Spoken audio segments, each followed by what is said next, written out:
منافقت عملی یہ ہے کہ دو شخص آپس میں ناراض ہوں، ایک دوسرے کے خلاف ہوں، اور کوئی تیسرا شخص ان میں سے ہر ایک کے پاس جا کر ان کے موافق بات کرے اور دوسرے کے خلاف بات کرے،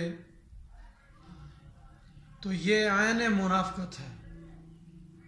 سیدنا عمار بن یاسر رضی اللہ تعالی عنہما سے روایت ہے کہ رسول اللہ صلی اللہ علیہ وسلم نے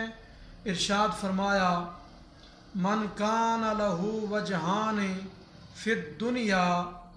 کان لہ لسانان من نار یوم القیامہ، کہ جو شخص دنیا میں دو چہروں والا ہوگا تو کل قیامت کے دن اس کے منہ میں آگ کی دو زبانیں ہوں گی۔ تو یہ منافقت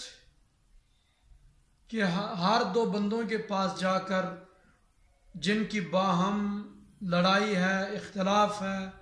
اب جا کر ان جس کے پاس جائے اس کی حمایت میں بولے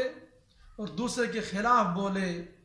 تو ایسے شخص کے لیے حضور نے یہ وعید سنائی کہ قیامت کے دن اس کے منہ میں دو زبانیں ہوں گی۔